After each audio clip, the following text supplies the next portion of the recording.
Hello, and welcome to our educational session today on generating creativity, where we will be sharing views on things like idea inhibitors.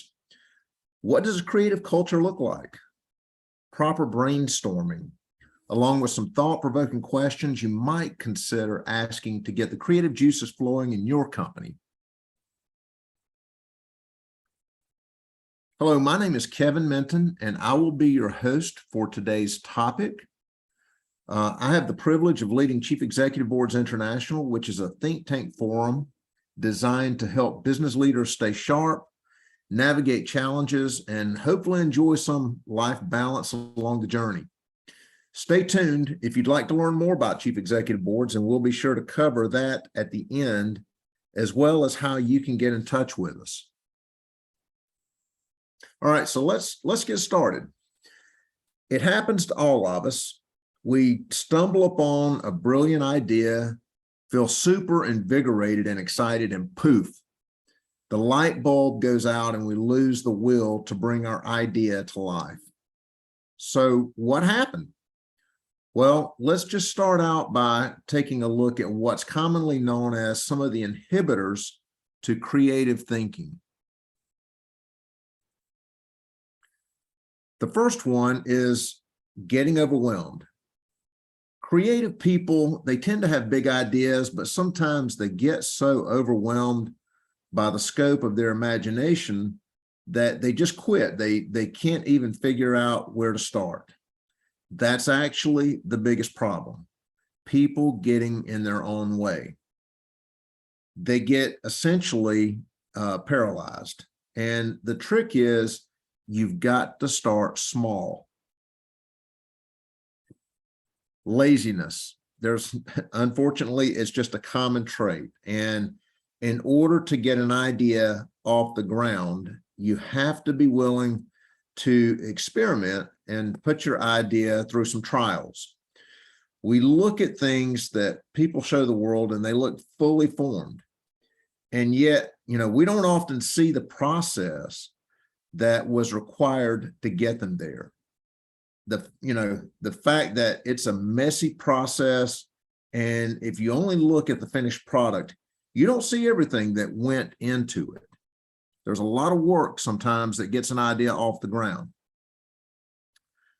The third inhibitor to creativity is a fear of failure. This is one that I used to suffer from as a young man, and a mentor of mine helped me to get over this at one time by saying, hey, Kevin, it's okay to fail as long as your heart is in the right place. And so too often people give up at the first sign of failure. They get so frustrated that they give up instead of realizing that the process is really filled with trial and error. That's a really important part of the creative process. When, not if this happens, you might try to recalibrating your view toward failure as gathering additional data. So when you do fail, just look at it as, hey, this is an opportunity to learn. This is an opportunity to try to figure something out. So don't be afraid of failure. It's going to happen. The fourth inhibitor to creativity is environments that are stifling. An uncomfortable, distracting space is going to result in distracted and uninspired work. It's important to create one that encourages your creativities rather than stifling it. When you want to be creative, observe your environment and ask, wow, do I really want to be here? It's fascinating how your physical environment so dramatically changes the way that you feel. The fifth inhibitor is poor culture. Culture is the people and prevailing attitudes that surround you. For some cultures, incentives are put into place for crushing ideas as opposed to stimulating them. For example, if people get criticized if they try something big and new and it fails, then everyone around is going to they're going to resist trying big new things. They're going to do incremental little things because they're afraid that if they do something big and it doesn't work, hey, they're just going to get punished. So that's part of your culture. The sixth inhibitor is negativity. A lot of allowing your creativity to flourish is an inside job. And having a negative attitude is a common factor that kills creativity. You can go into any environment and look at the problems, or you can go into any environment and see the opportunities. Having that mindset that the world is full of opportunities, even as an individual, you start seeing places where you can do something remarkable. So mindset has a lot to do with this. If you are around negative people or negative energy, that is a stifling situation to be in as far as trying to generate creativity. The next inhibitor that I'd like to talk about is impatience. That's something that I greatly suffer from. And someone once asked the great artist Picasso, said, how long, did it take you to do that painting? And this was one of his very quick line paintings. But it was a very expensive painting. And Picasso's reply was, it took a lifetime. Creative work is a labor of love, and labors of love take time. The fact is, it's a lifetime that goes into every single thing you do. It's all of your experiences. So don't get impatient. Not making creativity a priority is another inhibitor to creativity. So with limited hours we each have in a day, we prioritize the daily things that are important to us. Sometimes among work, family, school, we just kind of let creativity fall by the wayside. But as being in creative mode, that's a big mistake. People who accomplish a lot usually focus on one thing at a time and make it a priority. So if you want to be creative, you need to make it a priority in your life. Keeping this as a priority, that's probably the number one thing. You have to carve out time for it. Number 9, the 9th inhibitor to creativity is keeping it to yourself, not sharing it.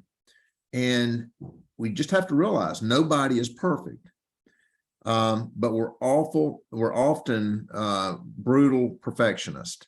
And I'm one of those people. I'm one of those people who like to see things to perfection. So when it comes to our work, we want it to be flawless before we show it to anyone. What ends up happening when you do this is that you end up being more committed to it. And there's the time and emotional commitment. And it's much more difficult to get the feedback and make changes. So don't be afraid to share and ask for feedback or collaboration. And then the last inhibitor I want to share with you to creativity is what's called not killing your darlings. Sometimes, we get too enamored with our own work and we don't want to toss any of it out, even if it's just not working. One of the biggest problems people have is that people have an idea and they don't realize that's a problem if you have one idea. People who are creative have an endless stream of ideas, and you need to trust that if you throw one out, you're going to have 10 others that will follow. So don't be afraid to kill your darling ideas. All right, so what do you think when you hear the words creative culture? Maybe you think of an open office concept filled with stylish furniture and quirky artwork. Or perhaps you think of some of the downsides that come with working in the creative industry, like long hours or disorganized processes, or maybe arrogant colleagues. In reality, fancy offices don't define creative culture. And those toxic stereotypes, they often do more harm than they do good. Culture is not about stuff. Culture is about people. Now, you might have a few questions like, what is a creative culture? Why is it important? And how do you create it? Well, let's just start with that first question. What is a creative culture? So many people often assume that company culture is all about a company's physical space and work perks, like free lunches, nap pods, or fancy holiday parties. Another assumption that people make is that creative culture is all about the hustle, how hard you're working, late nights, grinding it out. That's just not the case. So the truth is that creative culture is all about your people, your values, how your people interact with each other and work together, and how you treat your employees, your partners, and your clients. These are the aspects that make up your company culture. And while all businesses should care about creativity, if you're in a creative industry, ensuring that your people have everything they need to be their most creative, innovative selves is also a crucial part of fostering a healthy corporate culture. You have to give them the tools. So let's ask another question. Why is company culture important? Well, let's just ask this. Would you rather work for a company that cares about its employees and invest in their success and well-being, or one that treats its employees like crap? Well, that's an easy choice, right? This is the importance of company culture. When employees trust their employers, have pride in what they do, and get along with their colleagues, they're happier, they're more productive and engaged, and they're probably much more likely to stick around for the long haul. A healthy, creative culture can also boost a company's bottom line. Believe it or not, I've seen this happen. An independent study of the 100 best companies found that the workplaces with the best company culture experienced a higher operating income per employee, operating margin, growth rate, and return on assets.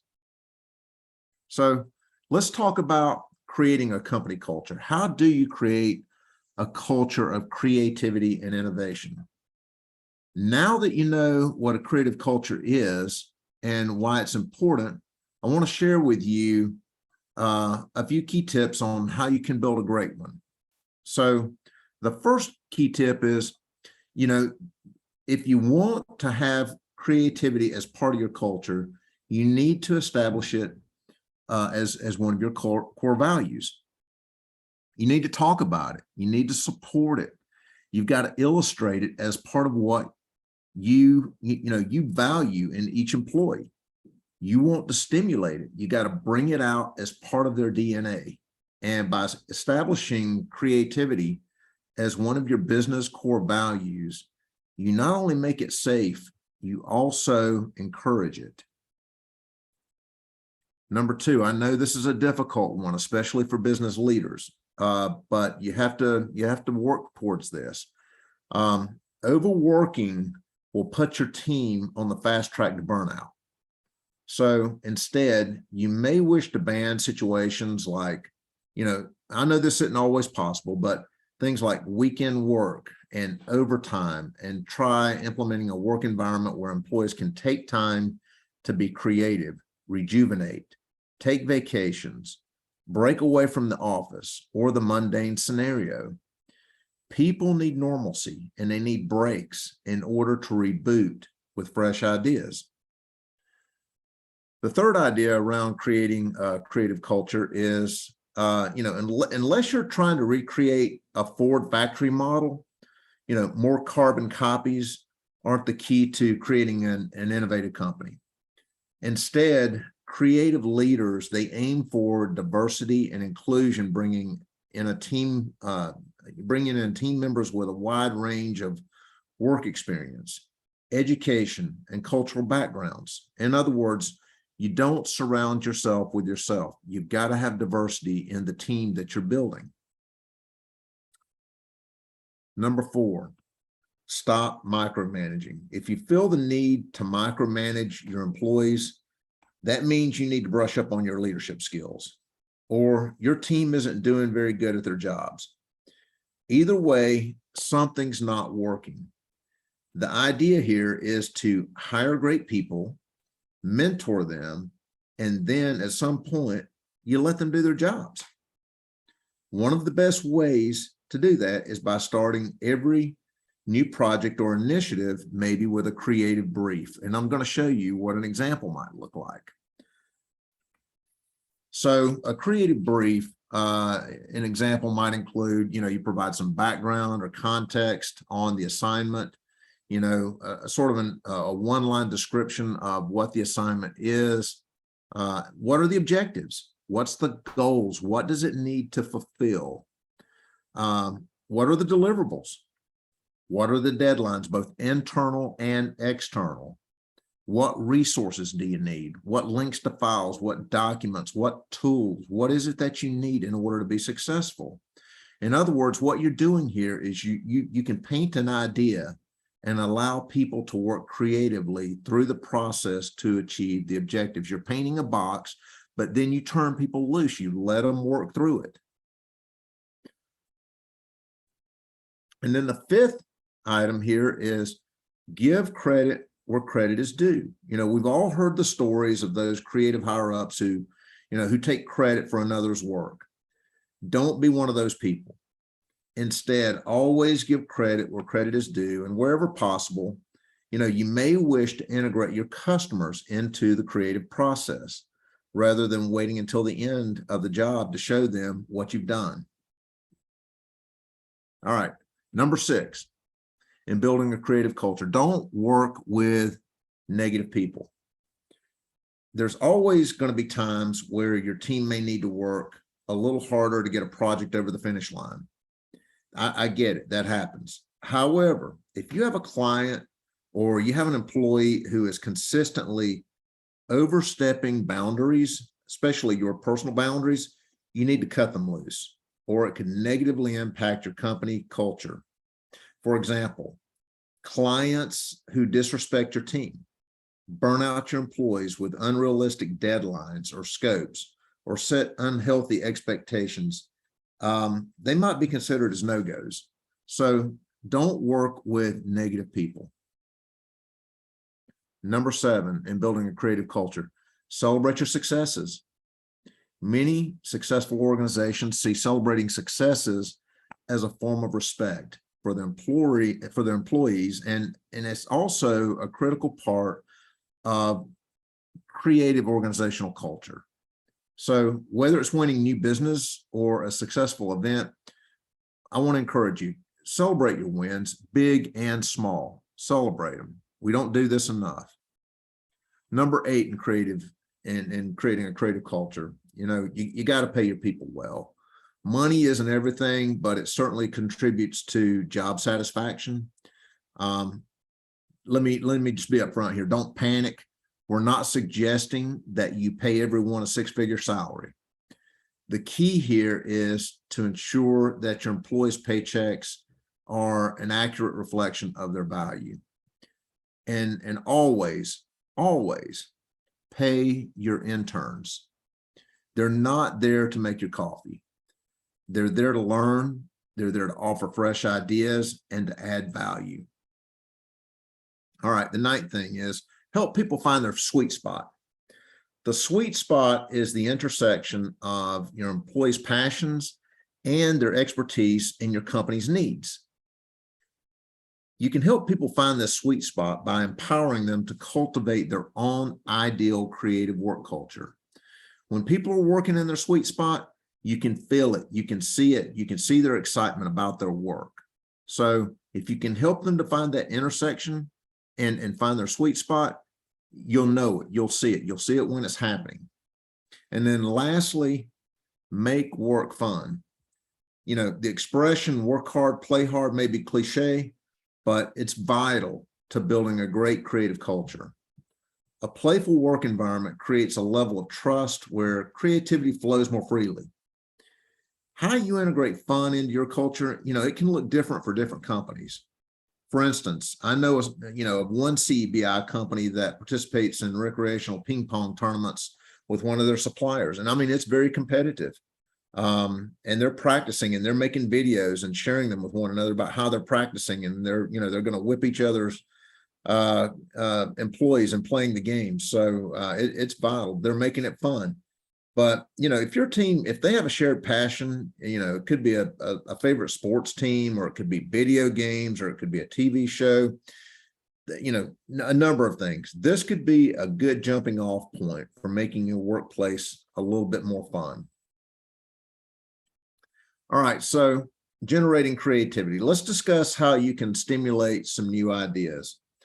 A couple of ways you can do this is through brainstorming and asking the right questions. So let's start off a little bit by talking about brainstorming. All right. No matter what industry you're in, any company can benefit from a brainstorming meeting when it needs new ideas. These sessions can involve a small group of employees or the entire team. And if they're successful, you'll end up with tons of innovative solutions to move your company forward.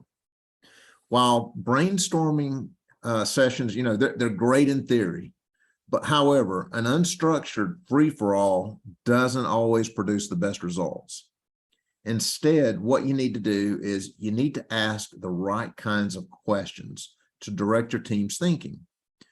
You can generate a wealth of solutions simply by asking team members the right questions and encouraging the quiet ones to participate. In the next few slides, I'm going to illustrate a few examples of questions you might consider asking your team.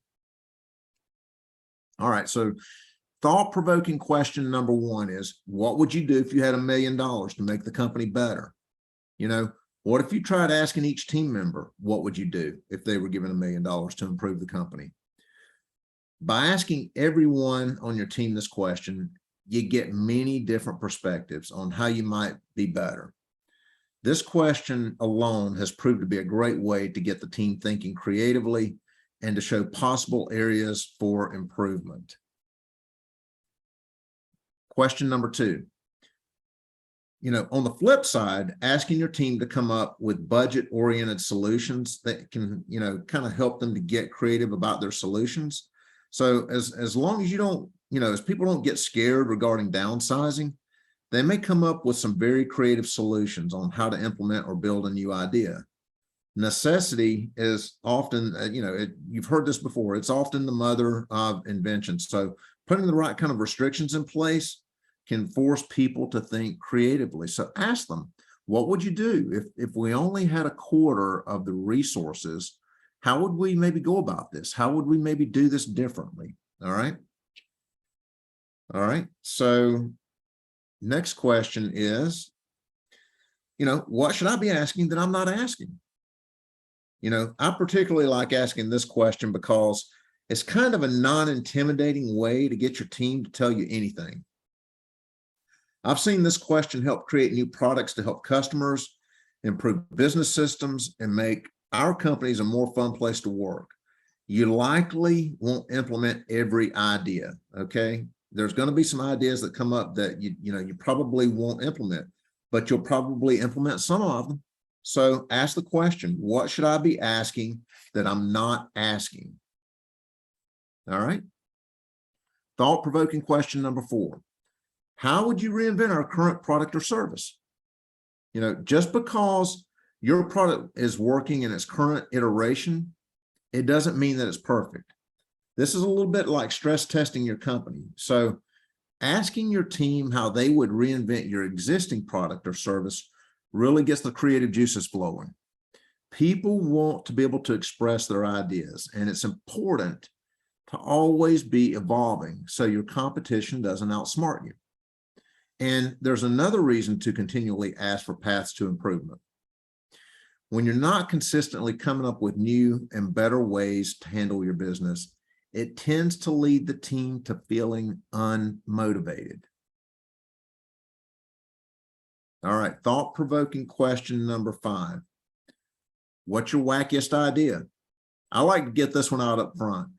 It's kind of like going to the extreme, when you're in ideation mode, but when you get people thinking off the wall and you're throwing Jello up on the wall, ask this question. I mean, what's the most extreme, wackiest idea that you can come up with? All right. Try asking your team, to get this one out first. There's no wrong suggestions. It loosens up the team. And honestly, sometimes solid ideas come from being a little wacky. So think craziest, big picture first, and then start to narrow it down from there. All right. So get it out there. Just any idea, no idea is a bad idea. All right. And start throwing them up on the board here. And then you can start to narrow down from there. All right. The next thought-provoking question is, what would you do if you were in charge? If you really want your team to dream big, ask them what they would do if they were running the company. It's a great way to get them to open up and share more of their ideas because it's connected to the idea of potentially growing into a leadership role. I've seen this question open things up a bit, especially if you're sort of facing some tough startup issues. Other points of view often kind of help break the mold and eliminate the barriers that tend to cloud our visions. So ask your team, if you were running the show, what would you do? How would you do it? Give me your thoughts on this. All right. Thought-provoking question number 7 is, what's wrong with this idea? When you do have an idea, and when you and your team do settle on an idea, I want to encourage you, don't just take it at face value and run with it. Okay. Instead, you want to beat it up a little bit. Ask your team to look at what's wrong with the idea. Ask, why would you do this? And the reason why you do this, encouraging creative disagreement can usually generate even more and better ideas. So as people engage with a concrete solution, they think the problem through in an effort to find a flaw in the idea. And what this does is it prompts more creative ideas and solutions. Ultimately, it's about getting people focused on the problem, talking, challenging each other in a respectful way, obviously, and collaborating for the best results. So when you do get a good idea, beat it up a little bit. All right. Ask about, what's wrong with it? What are some of the flaws? What are some of the things that could go wrong here? And who knows, you might make it an even better idea or come up with a better idea. And so these are just a couple of thought-provoking questions that you can ask to start getting the creative juices flowing. All right, so we hope that you found this information on generating creativity to be insightful. And if you'd like to access it once again, you can simply send us an email and we'll send you the link, or you can visit Chief Executive Board's website and select the events tab, then select the webinars tab to locate this webinar along with all of our other previously recorded webinars. We also invite you to join us for future webinars. So stay tuned for more announcements as they come your way. If you'd like to learn more about Chief Executive Boards, we invite you to look into one of these approaches as well and contact us anytime. We always like hearing from you and other business leaders like us who may not have it all figured out. I want to thank you for taking the time out of your busy day to join us for this lesson. And we wish you all the blessings life has in store for you and your business. Enjoy the holiday weekend, have fun, and be safe. This concludes our session.